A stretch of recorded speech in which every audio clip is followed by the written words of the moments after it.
At this time, I would like to ask University for Peace Federation, Universal Peace Federation, the representative. Kindly please make your way to the stage, sir. We have a special presentation that's going to be taking place.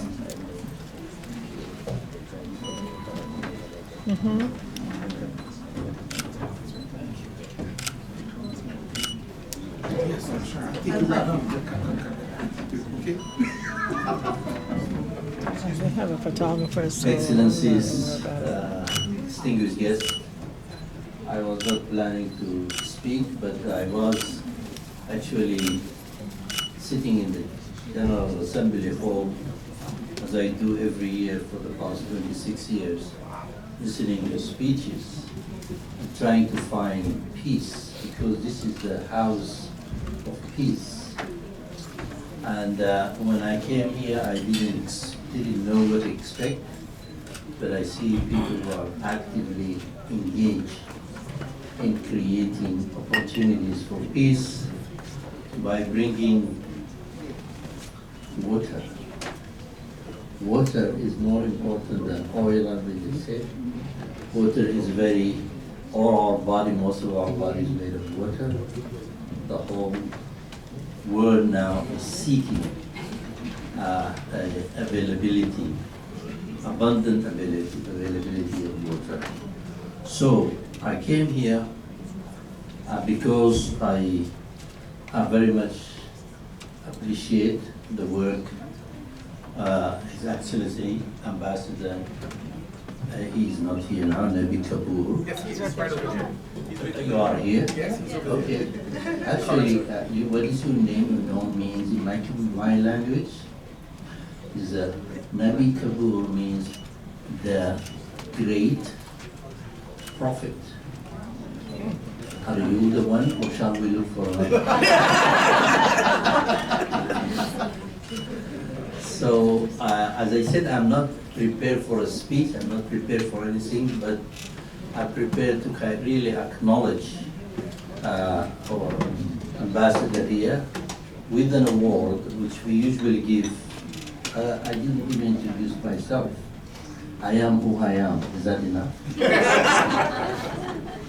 My name is Dr. Tajuddin Hamad. I'm the chairman of the Universal Peace Federation International. It's an organization in a general consultative status with the United Nations, and we work in over 120 nations worldwide. I'm seeing some of the people I know here who have worked with us closely. I've been in this building for 26 years, working from Secretary General to President of the General Assembly to most of the mission in partnership to contribute to peace. Peace, which is the men make it many pieces, because there is no women enough to work for peace. I'm so sorry that in all the history of the United Nations, there is only 5 women who became President of the General Assembly. All 80 times, as if there is no enough women to be leaders. So I really, really pray and hope that next Secretary General of the United Nations will be a woman. Yeah. We need the heart of the woman. We need the heart, the embrace of a woman, not the fighting of the man. We need to make sure that through our constituency in your country, through our government, to vote for women. If we don't have women, we will not have peace. So with that, I'm going to end. But in our work for peace, our peace actually is an inclusive thing. Peace is not going to be done by the United Nations or by governments or by the quote-unquote generals. Peace is inclusive when you bring everybody in, young, old, women, media, academia, students, of course government, and when you bring them together at the table and everybody contribute, that peace is going to come. So with that, I would like to finish by when we recognize somebody who's doing something for peace in the world, we present them with an award called Ambassador for Peace. We have now over 100,000 ambassadors for peace worldwide, and many of the ambassadors here in this place have received this. I just wanted to read it for you quickly. Ambassador for Peace, Universal Peace Federation. The Universal Peace Federation acknowledge Ambassador for Peace, those individuals who live exemplifying the ideal of living for the sake of others, who dedicate themselves to practices which promote universal moral values, strong family life, interreligious cooperation, international harmony, renewal of the United Nations, a responsible public media, and establishment of a culture of peace.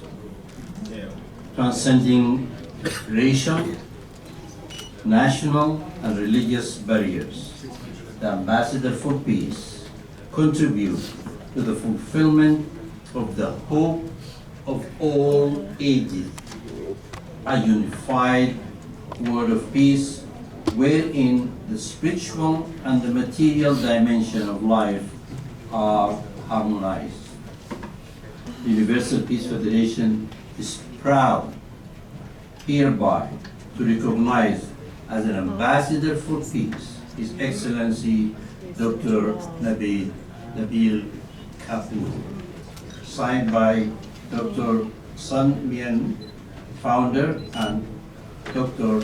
Hajja Han, co-founder. Thank you very much, Mr. Ambassador.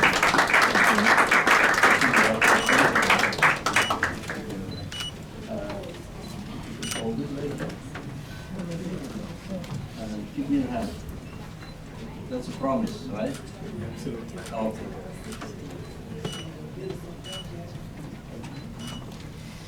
Thank you very much.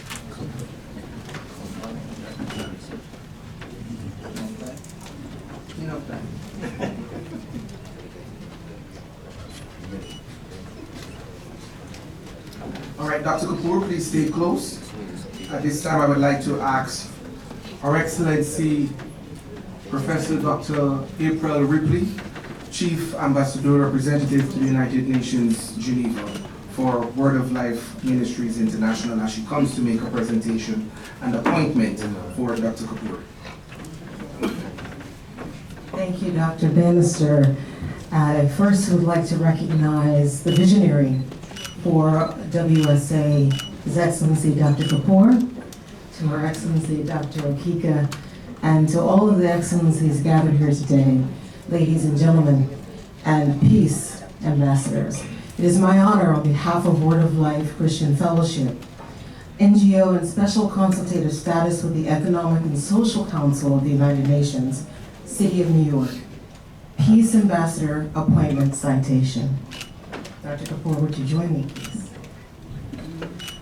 Whereas the United Nations is the highest international body, whereas Word of Life Christian Fellowship, otherwise called Word of Life Ministries International, and thereafter shall be called WOLMI, being the first and only full gospel organization to be accredited to the United Nations Economic and Social Council, whereas WOLMI has been given the rights to appoint ambassadors to the United Nations at large and to intergovernmental bodies, whereas the Executive Council, having vested in the President the authority to appoint, promote, and accredit Kingdom ambassadors within the guidelines of its Constitution, whereas His Excellency, the Right Reverend, the Honorable Dr. Philip S. Finn, Commander of the Most Distinguished Order of Extraordinary Ambassadors, and President General of WOLMI, hereby appoint His Excellency Dr. Nabil Kapoor as a peace ambassador with all the rights and privileges pertaining thereto of being an ambassador, whereas he has the right to use the title His Excellency before his name, whereas the title ambassador is after the order of Ephesians 6:20 and from the Kingdom of God Constitution according to 2 Corinthians 5:20, given under my hand in the Executive Council of Walmart on the 13th day of September 2025. The Right Reverend Honorable Dr. Philip S. Fenn, OEA, DCPC President General, and Reverend Dr. the Honorable Sharon Bicado Fenn, OEA OPC Senior Executive Vice President. I present this to His Excellency, Dr. McDougall.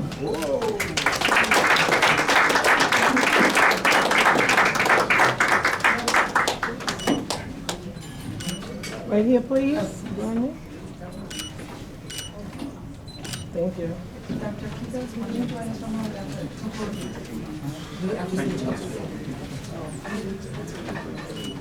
Thank you very much. Sorry, I have to maybe take the next photo off the stage. My bad. All right, ladies and gentlemen, we will continue the program. Thank you very much to our ministers who have to depart from us now. Let's give them a round of applause as they leave. This is what happens when you come to UNG, all right? So don't take it personal.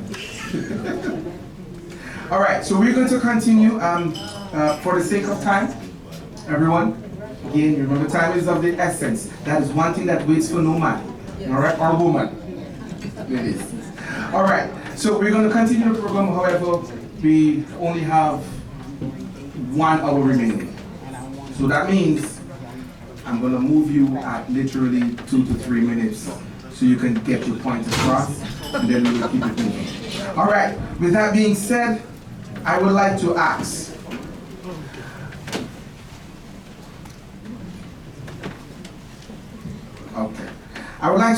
Mr. Roger E. Merritt Jr., Remy Consulting, to please come and speak to us in this section on improved human well-being. Science-based solutions can improve human well-being by providing access to clean water, food, and energy, and by reducing the risk associated with climate change. Ladies and gentlemen, Mr. Roger Merritt.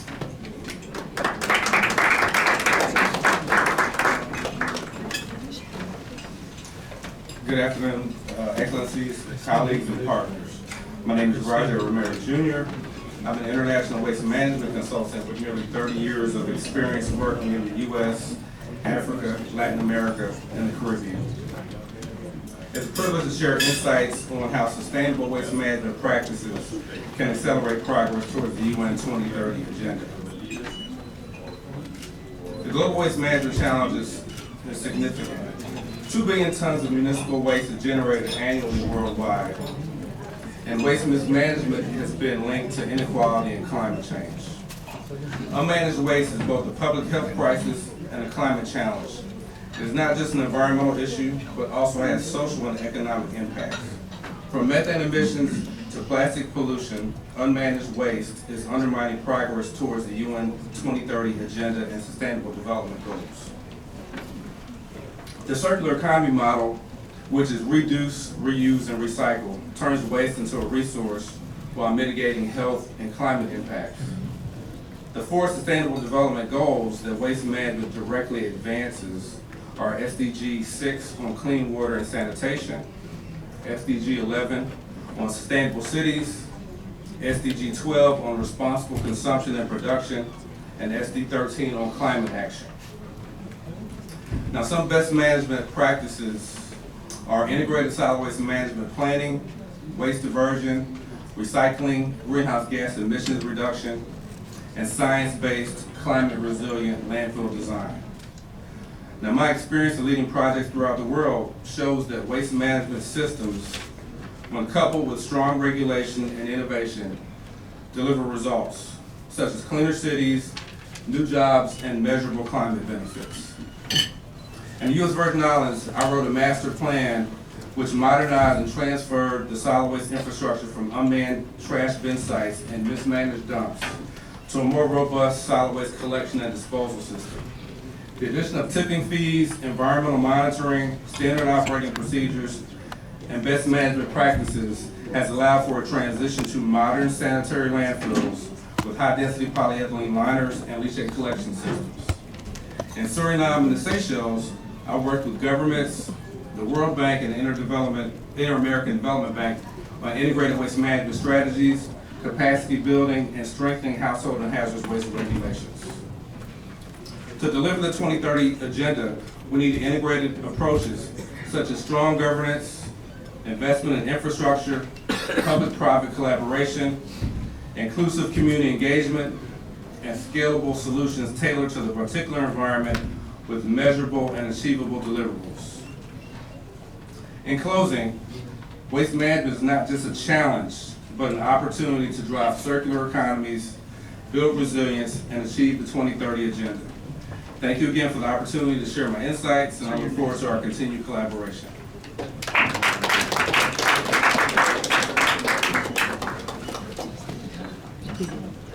Thank you very much. Thank you, thank you. Ladies and gentlemen, please help me welcome Honorable Minister Kevin Bernard, Minister of Health and Wellness, Belize. Please give him a round of applause.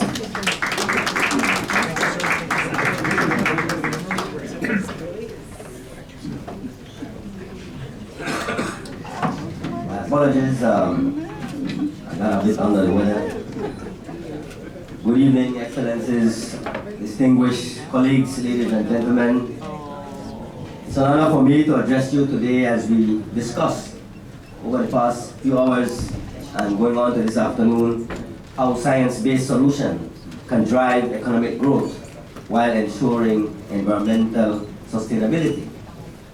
For Belize, this is not an abstract idea, it is a reality. The health of our people depends directly on the health of our environment. Safe water, sanitation, and clean ecosystems are the foundation of public health. When families have access to these, children stay in school, farmers are more productive, and communities are more resilient. Science gives us the tool to act. Evidence-based decisions guide us to where interventions save the most lives. Resilient infrastructure prepares us for floods, droughts, and other impacts of climate change. But community-centered solutions ensures that innovations are embraced, maintained, and sustained. However, science alone is not enough. We must match it with good policy making and partnerships, bringing together governments, civil society, and the private sector. Innovation must not only be cutting edge, but also inclusive and affordable. In Belize, we believe there are three priorities we should commit together.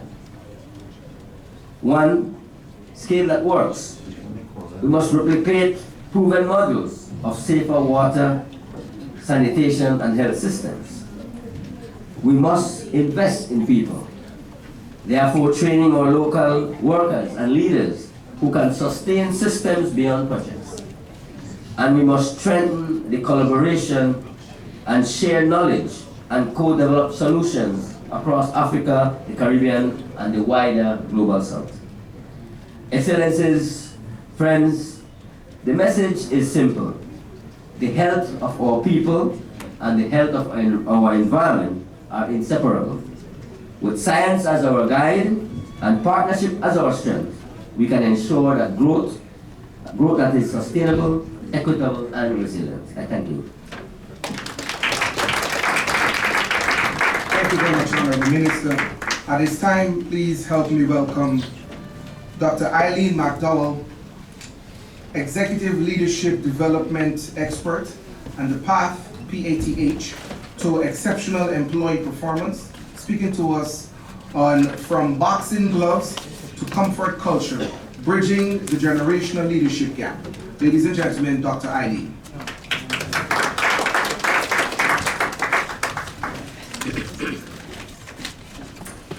distinguished leaders, honorable guests. Let me tell you why there is a generational leadership gap and how to solve it. Our parents were called the greatest generation. They survived the Great Depression, World War II. They were hardworking, resilient, they had grit. My late husband, in grade school in PE, which is physical education here in the States, he was given boxing gloves when he had problems. And they were told to duke it out. Winner took the throne. This was how leadership was learned, through confrontation and survival. Then the pendulum swung. Comfort culture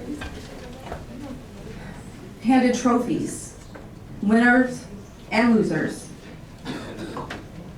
This diluted the value of hard work. Safe spaces promoted avoidance of confrontation. At first, I thought we were doomed, but we weren't. What emerged is a culture of millennials and Gen Zs who refuse to sacrifice health, family, quality of life to outdated systems of overwork. They've been branded as entitled and lazy because they claim to deserve more. But they're right. For 20 years, I've studied mental health and this leadership gap. When we combine our wisdom and our work ethic with their heart-centered passion and vision, we unleash the most powerful generation of leaders. Leaders prepared not only to step into executive roles, but to truly unite nations. The future is here and our time is now. Let us work together to empower the next generation of world leaders to finish what we have all started. Thank you.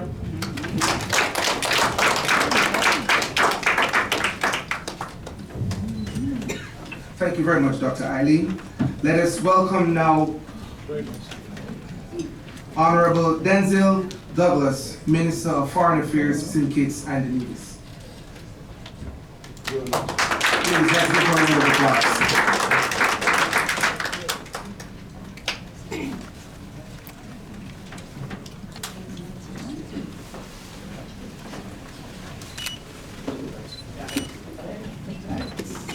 Thank you. Thank you very much, Mr. Massive Ceremonies. May I, of course, observe all that has transpired since I have been here. And I want to not only commend the speakers before me, but may I, of course, commend Dr. Kakar, who has been initiated to appear within the institution of peace. Let me wish all who have participated in that ceremony a moment ago my very best wishes, not only on my own behalf, but on behalf of the government and the people of St. Kitts and Nevis, and of course on behalf of the Caribbean region. We've had, in fact, 2 leaders from the Caribbean who participated as well. But my remit this afternoon really is to lend some thoughts and ideas on the matter of water, clean water and sanitation. In fact, sustainable development goals and the commissioning of science-based solutions for clean water and sanitation, the pact between these. And so, Your Excellencies, let me commend again the leaders of the Federation for World Peace and Love for pursuing this important initiative and ceremony before I have the opportunity to speak. Because I suspect that if there was more peace in the world, then there would have been less challenges, I'm sure, with regard to water. On behalf of St. Kitts and Nevis and the wider Caribbean family, I'm very honored to join this important conversation on the topic of critical relevance for all our countries, water and sanitation. For my very many long years in public life, and also, of course, for my own professional training as a medical doctor, water is of critical importance to life. I believe that very many countries would have experienced severe shortages of water. And we continue to hear on a daily basis that the next wars of this world will be fought over water.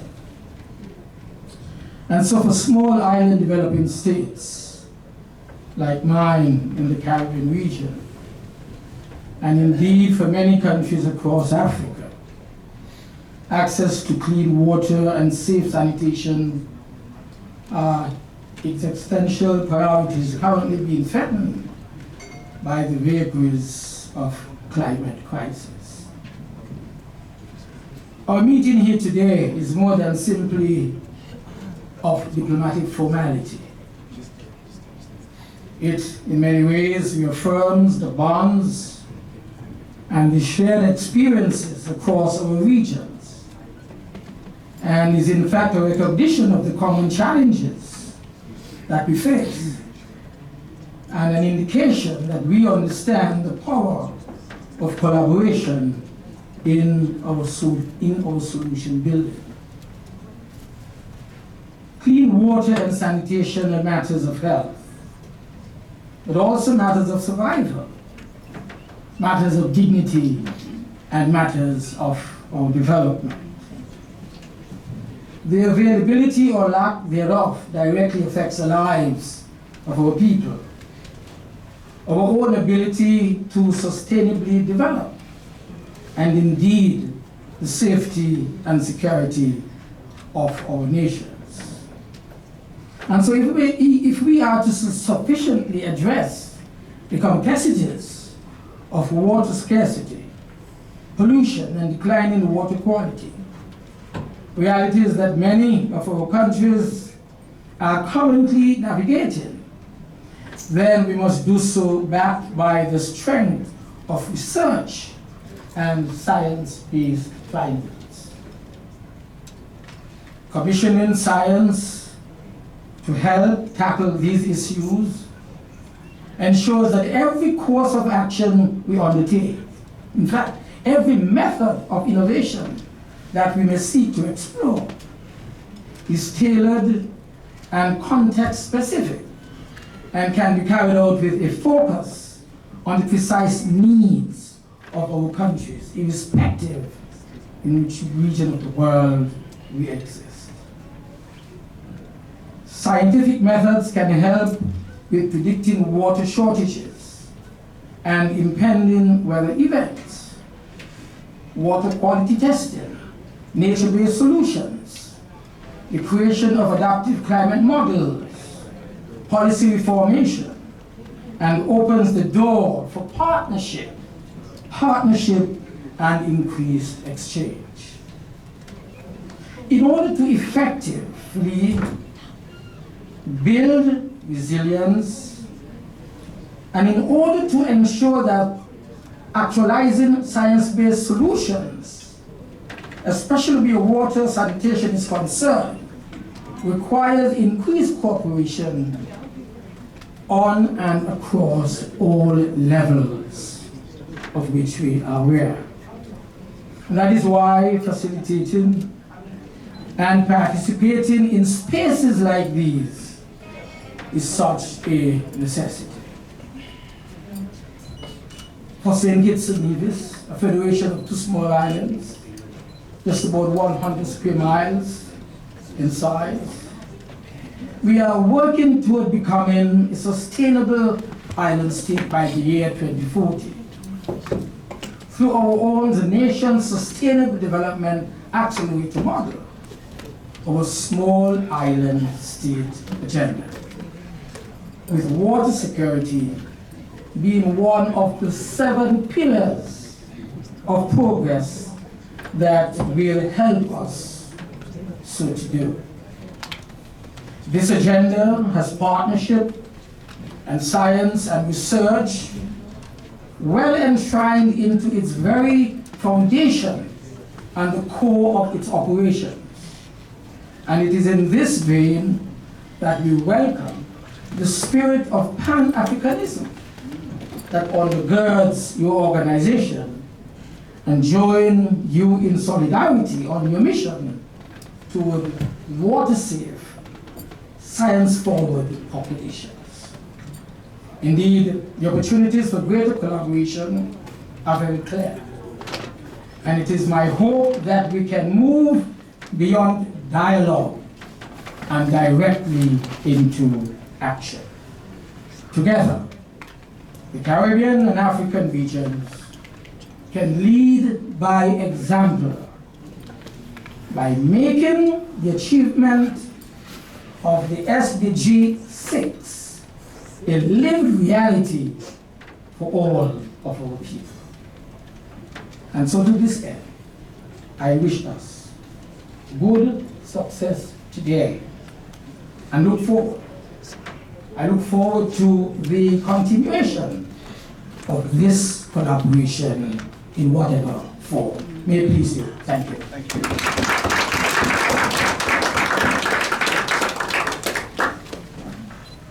Thank you very much, Honorable Minister.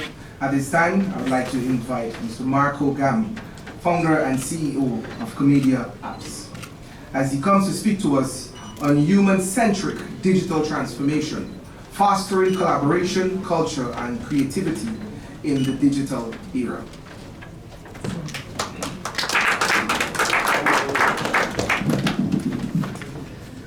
Distinguished delegates, we often hear the phrase, technology is shaping the future, but the truth is more nuanced. Technology may provide the tools, but it is humanity that provides the compass. Without ethics, inclusion, and vision, transformation risks becoming disruption without direction. The International Telecommunication Union estimates that closing the digital divide could add $6.7 trillion to the global economy by 2030. But beyond economics lies a deeper truth. Connectivity is about agency, dignity, and opportunity. A digitally excluded child is not only denied information, but they are also denied participation in the 21st century. Human-centric transformation demands we measure digital success differently. Not in bandwidths or profits, but in lives improved, communities connected, and futures secured. We have seen nations deploy AI in climate forecasting, helping vulnerable communities prepare for disasters. We've seen grassroots entrepreneurs use digital tools to amplify local crafts to global markets. And we've seen youth movements use platforms not just for expression, but for mobilization. These are glimpses of a digital future that is both inclusive and ethical. But risks remain: concentration of power in a few corporations and nations, erosion of trust through misinformation and surveillance, exclusion of the vulnerable from decision-making tables. The path forward must rest on 4 principles. 1. Equity of access, ensuring universal and affordable connectivity. 2. Ethics of innovation, embedding rights, fairness, and accountability into every digital system. 3. Empowerment through education, equipping every individual with skills to thrive in the digital economy.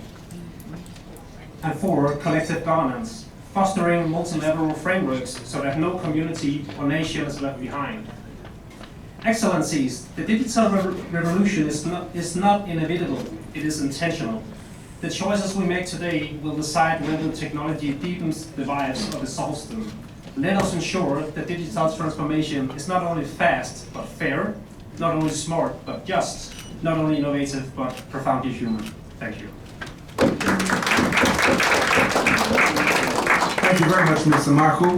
At this time, please help me welcome Samantha Taylor, CEO, Taylor Transformation, Soul Sustainability in the Age of Artificial Intelligence, a sacred responsibility. Ladies and gentlemen, please help me welcome Ms. Samantha.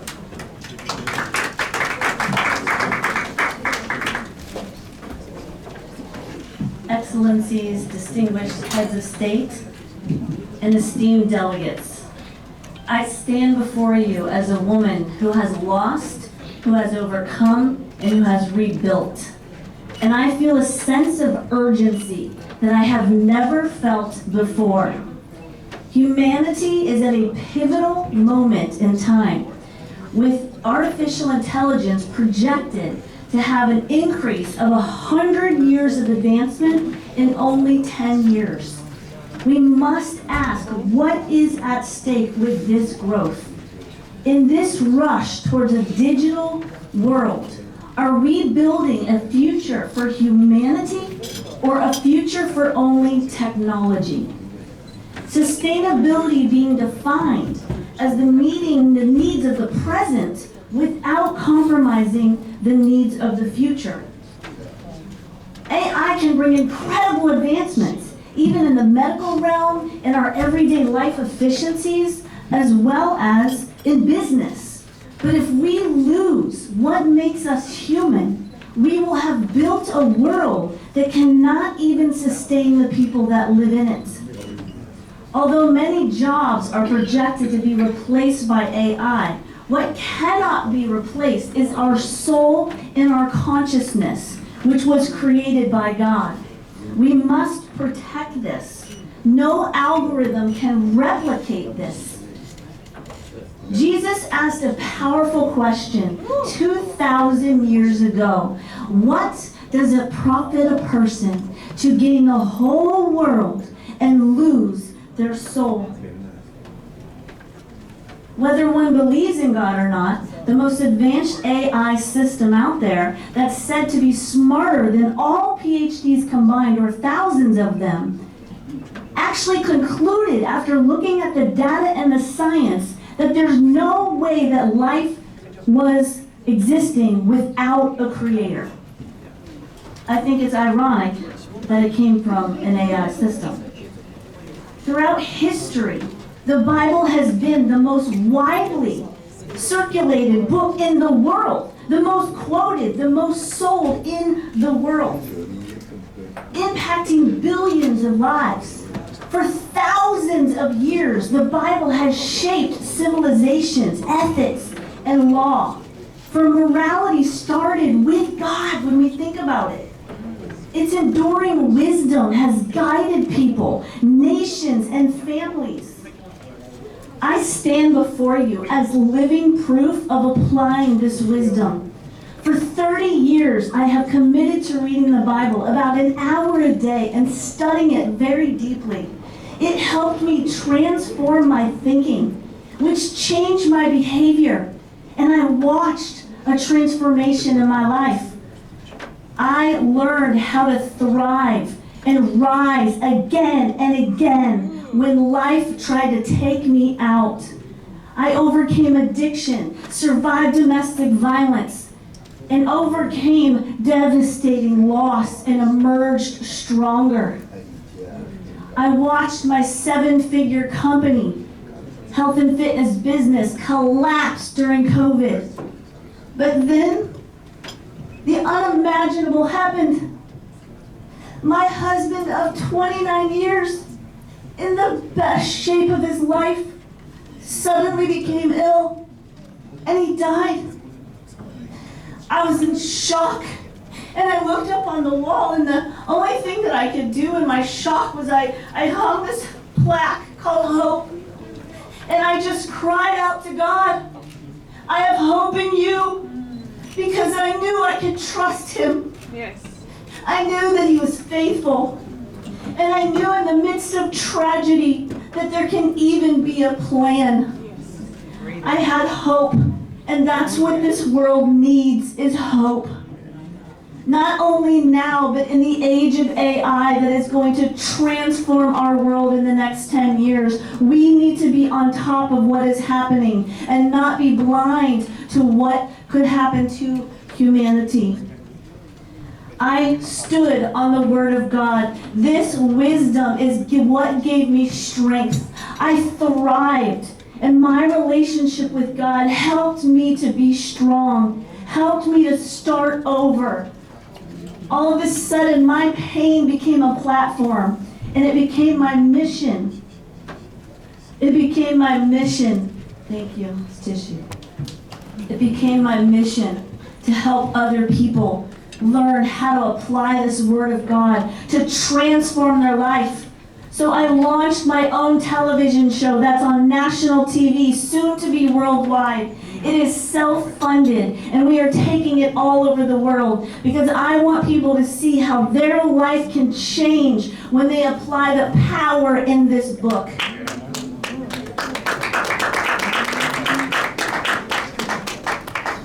I can say that when that happened to me, all of a sudden, everything in my life was tested. The foundations of everything that I learned. And for people to have the grit and the strength to go through what they need to in this life with the changes that they deal with, there is a power that God gives us that strengthens us. And when people have a desire to serve this God, they're better. They're not harming people. When I was in the Peace Amazing meeting, all you ladies, I see all you here from yesterday, we were talking about the initiative of the 2030 World Peace. And when you think about the goal to reduce violence, combat organized crime, to reduce corruption, I kept thinking about the best way to accomplish that is to encourage others to have a relationship with God, because they too will change themselves and they won't want to harm people either. The Bible is not just a book written by people. It is a divinely inspired manuscript, and proof of that is all over it. It is known as the most historically accurate book written in history over a period of 1,600 years by 40 authors and 3 continents. The accuracy of scriptures was used to find 1,500 archaeological discoveries. Think about that for amazing. That is astounding, and they were all accurate. Jesus, before he got here, there was hundreds of prophecies about Jesus, and all of them were fulfilled, and they were written over 400 to 700 years before he got here. Even before the tragedy of the last few weeks, the world has had a global awakening happening. People are searching God at a level that they never have. Mass events. 55,000 people just got baptized in Baptize America. And I have seen a movement globally in many places and expect to be a part of that movement. People are desiring to have this relationship with God. But what is so amazing is that scientists, neurosurgeons, and former atheists are actually discovering the evidence of God and his design, finding that you can actually intellectually investigate the truth of God. The truth doesn't shy away from that, it welcomes it. Distinguished delegates, sustainability is not only about the world we build around us, but it is about the character that we build within us. We saw a mental health crisis and emotional burnout escalate during COVID. Experts say that during these next 5 to 10 years, with the changes with AI, we will see these challenges intensify, and we need to be ready for it. We will have not only an unemployment crisis, but one of human purpose when all of the many jobs are taken from the humans that do them now. In closing, if we desire a future that endures, our sustainability agenda must include nurturing the soul that God gave us. This is our opportunity together to create a future where humanity does not just survive AI, but it thrives in it. For we were created not just to survive, but to thrive, not just to exist, but to love, not just to consume, but to contribute. And to make this happen, people's well-being must not be ignored of their soul, because without it, we may gain the whole world, but we will lose our soul. God bless you all.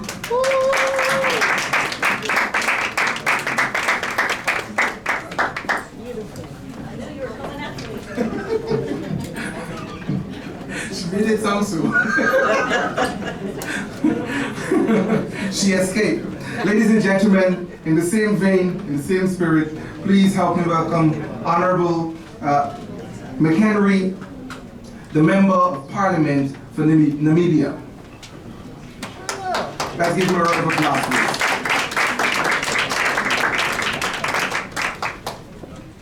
Land of the brave. Oh, yeah.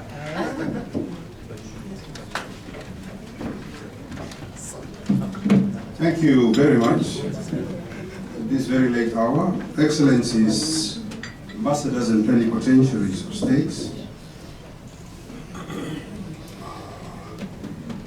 the organizers of this very esteemed event, Dr. Kapoor, and your team, shall I say luminaries, global luminaries that are here for these 2 days discussing important conversations about water and peace. This year's theme, Act Now for a Peaceful World, is not just a slogan, it's a call for an urgent action. I'm very glad to speak to you this afternoon at this very important nexus of world multilateralism. I want to thank the organizer for organizing this very important and timely gathering. And I want to tell you that wars displace millions across the globe. Poverty and hunger drive despairs across the globe. Climate change threatens entire communities globally. Even in peaceful nations, inequality and division undermine stability. Peace is a responsibility.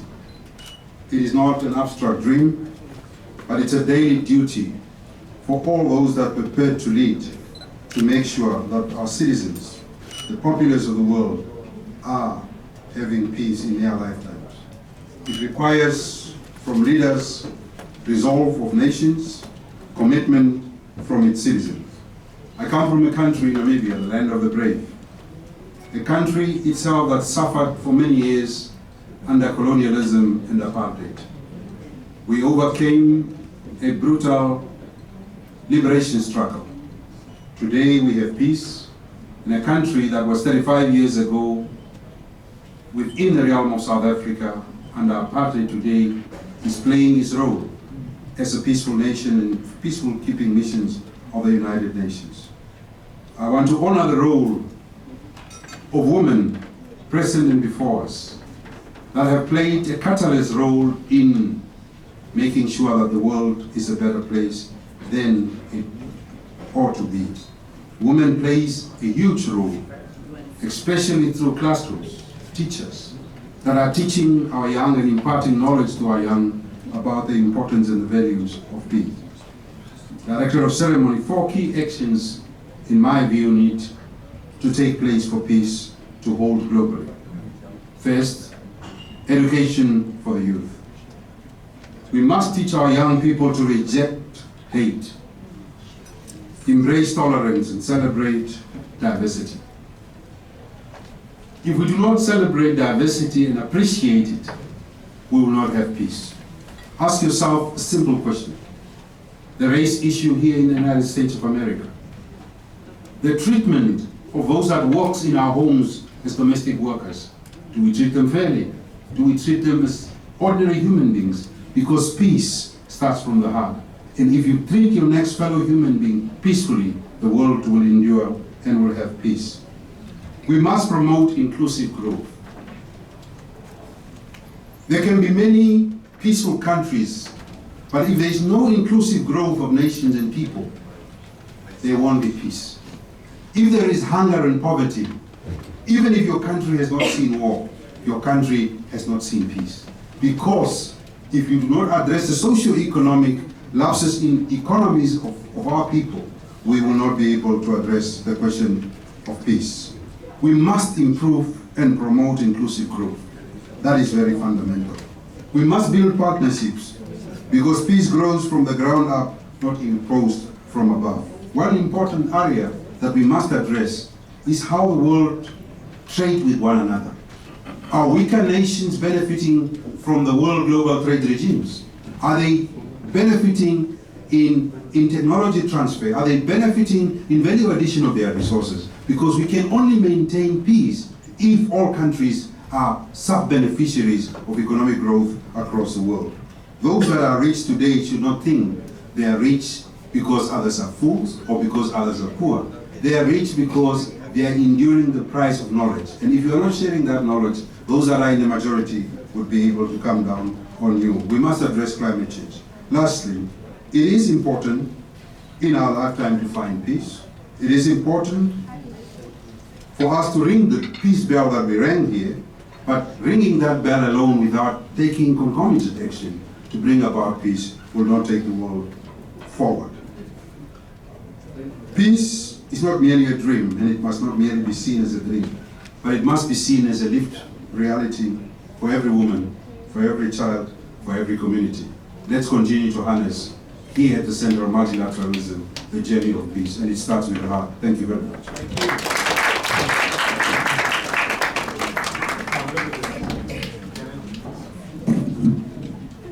You know, I'll just take 1 minute.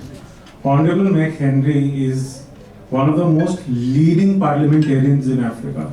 Trust me. He knows who's who of Africa.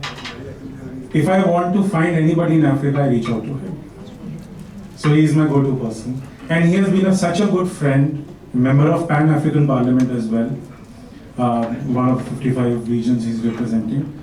And Honorable, thank you so much for coming today. Thank you, thank you. Thank you very much, Honorable, for gracing us with your presence and such wonderful words. Please help me welcome, ladies and gentlemen, and excellencies, Melanie Warner, founder, Defining Moments, speaking to us on valuing women's contributions beyond the marketplace, advancing gender equality for sustainable development. Miss Melanie Warner.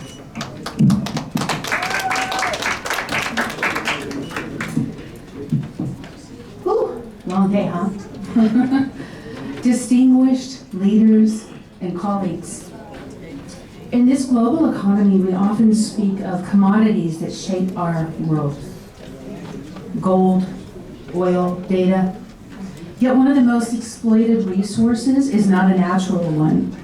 It is the bodies, the labor, and the potential of women and girls. This reality demands our urgent attention, but it also presents an opportunity to transform the narrative from exploitation to empowerment, from invisibility to recognition. In 1918, my great-grandmother, Phoebe K. Warner, wrote an essay entitled "The Cash Value of a Woman."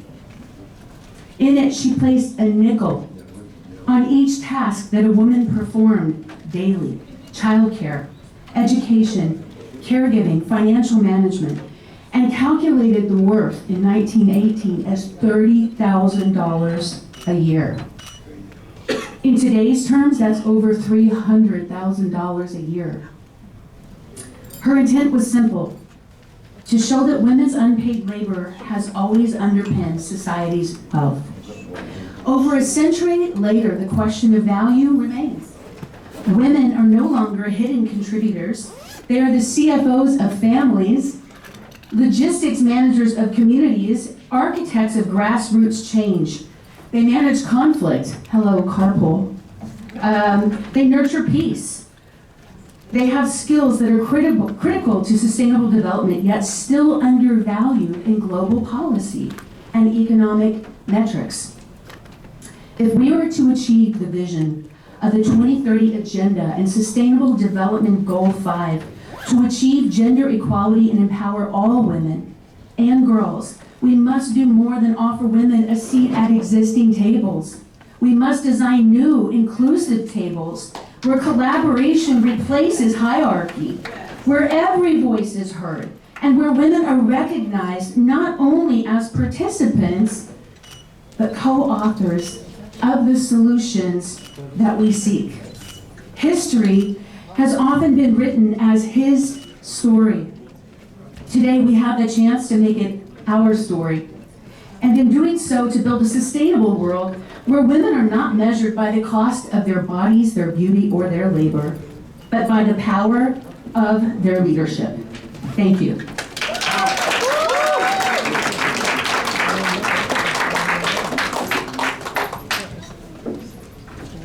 Thank you very much, Ms. Melanie Warner.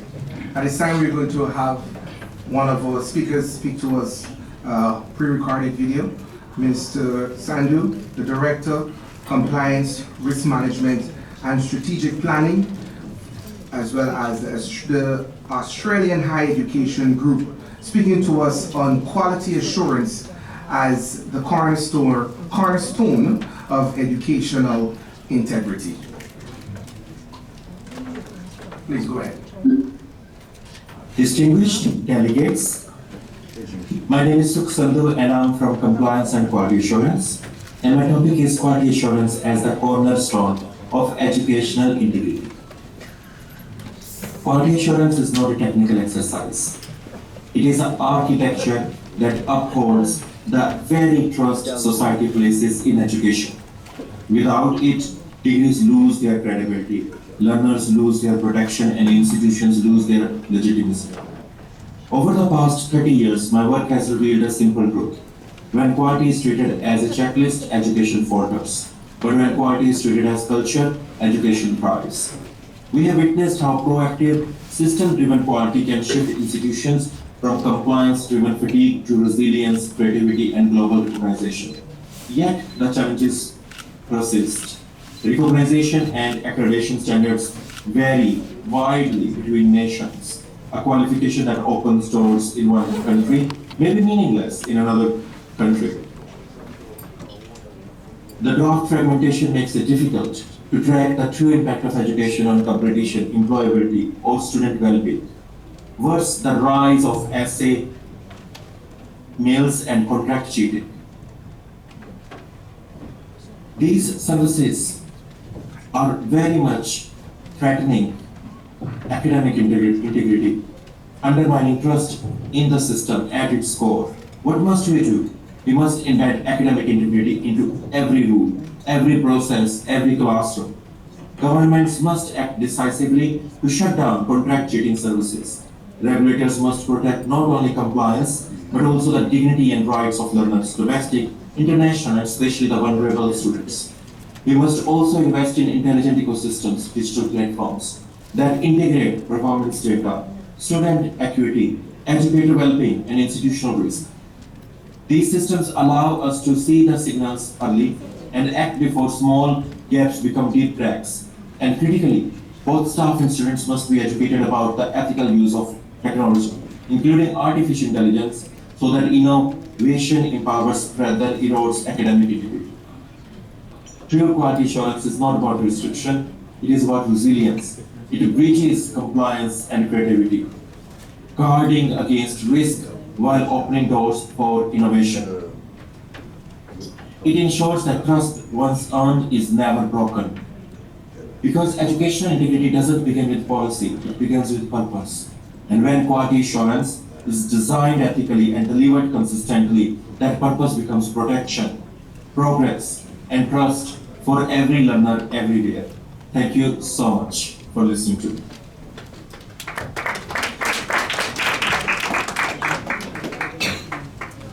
Thank you very much. Thank you. At this time, we are doing good. We're doing wonderful. So, winding it down now, we have, before the call to action, let me call on His Excellency. Okay, let us have the call to action first. Close on this section. The call to action, I would like to ask Honorable Simon, the Mayor of Benin, Simon Pobe, the Mayor of Pobe, Benin.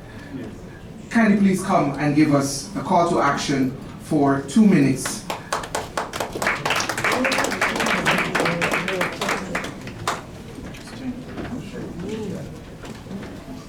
Thank you very much. Good afternoon, Excellencies, delegation. Normally, I have to speak French like my sister, which comes from Burkina Faso. But I would like to try to speak English maybe my English is not so clear, but since yesterday, I'm here. I noticed that we are talking about peace and love, and we are talking about water. I am the mayor of Obe communes in the Republic of Benin in West Africa. I'm also the president of all communes who have border in Republic of Benin. We are talking about peace because we know that in our border we have a lot of conflicts and we have to work to clean the border because we are the same. We have the same problem. It is in that case we are working with Union Africa and ECOWAS. We know that we have to know border.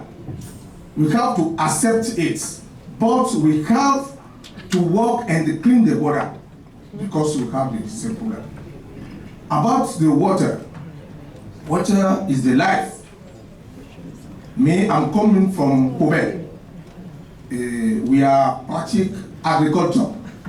We need water, but how are we use our water now?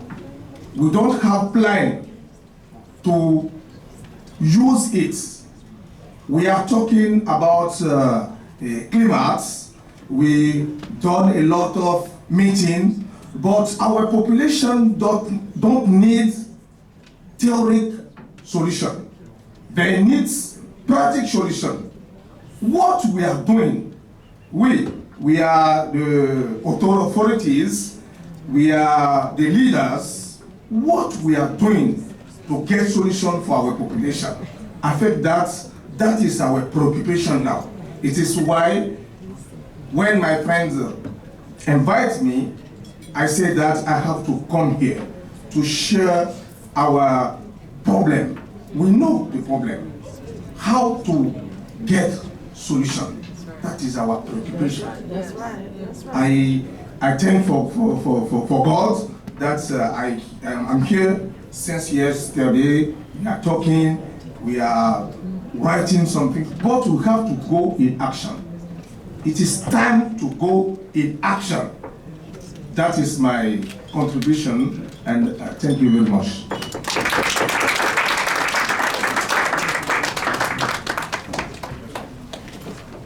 Thank you very much, Honorable. And now we will have Honorable Samuel, the former majority leader in the government of Kenya. Honorable Samuel, thank you, sir. Please give us a call to action for 2 minutes.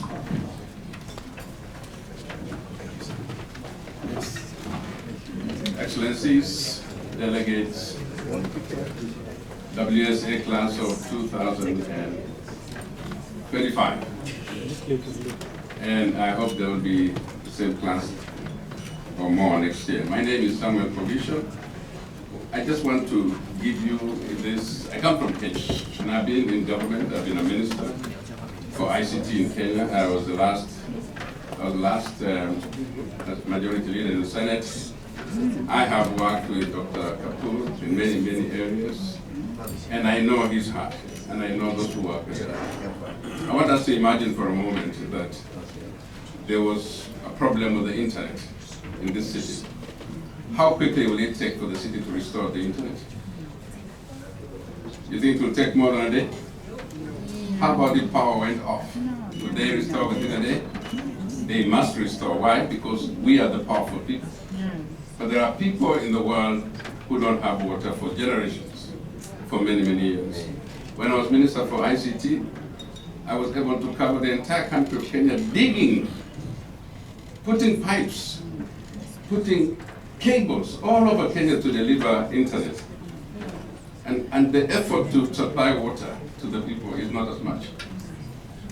I mean, why can't we get people to think about being compassionate about other people? I know people in Kenya, in the dry areas, who must put water outside their homestead so that snakes don't come into the house because of the scarcity of water. And so this matter of water must be brought to the fore. We must bring this. It's a matter of urgency, that we do not just care about ourselves so much that we must restore what's important to us and not what's absolutely important for life. The infant mortality rate in those areas where I grew up myself was more than 50%. For children to get to the age of 5, it's impossible. And I grew up and survived it, and I'm here. But how about us, the rest of the people who have left there for many, many years? They don't have any water. So I just wanted to throw that challenge and a call to action. Let's be clear about what we want to do for people about water. Let's be clear, but also, too, let's be compassionate. And may that be the guiding principle for us. I thank you. Thank you very much, Honorable Minister. And ladies and gentlemen, don't leave, don't go nowhere. We have done it. Yes! All of our speakers were able to speak. I thank you, I did it. All right, we just have one more thing to do, and this is big for WSA. So at this time, I would like to ask Honorable Ambassador Dr. Kapoor, please make your way to the stage for this alliance, as well as Dr. Ada, as well as Mr. Doctor, I will give you Doctor. Dr. Rahul. Almost, thank you. Okay, as well as Mr. Josh, the President of Time Africa and Global Ventures. Please make your way to the stage.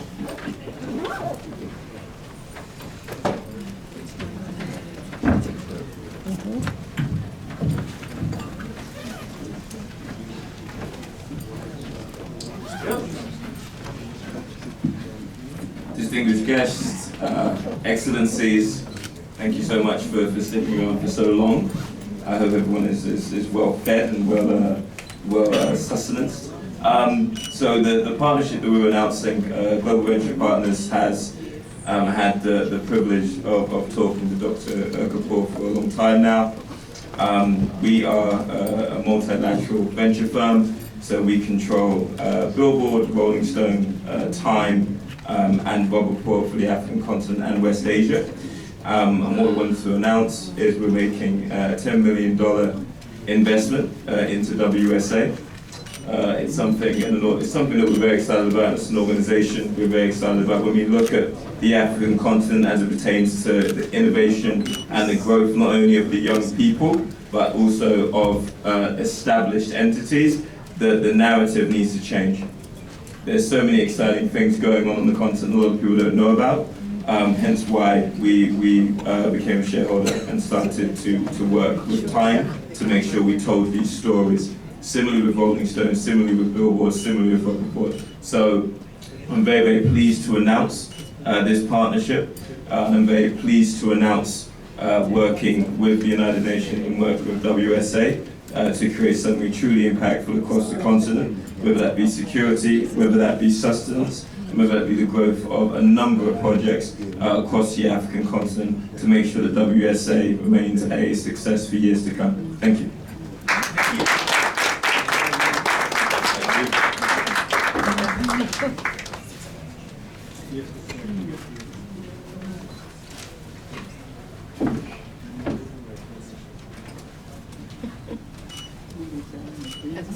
Yes, it's like a signing ceremony. Like a signing ceremony. You got it, yeah. For $10 million. Kick it on. It's big. It's big. And 10 million big. Yeah. Very soon. Yeah. Let's go. Give it a round of applause.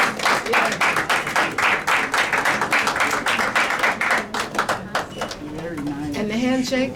And the handshake. The official. Shake hands now. Shake hands. Yeah, let's shake hands. That handshake Shake hands. hands. That's right. Can you come over a little bit? Yes, we can get it over here. You want to see that handshake? Yeah. There we go. Global venture. Yeah, global venture. So I'll just tell you what this partnership did in just 30 seconds. So Josh is a good friend now. We know each other since some time. So he's based in Dubai, so he's going to eat a lot of head of roll. And finally someone from the Middle East. Very soon I will be appointing him as my advisor to the mission. So that is going to come out in next week probably. So officially I've said it. Okay. It's done. And good guy. You can get in touch with him for whatever kind of projects you have. If they are substantial enough, he will definitely help you. Like the way he's doing with Botswana. Yes. Okay, so reach out to him.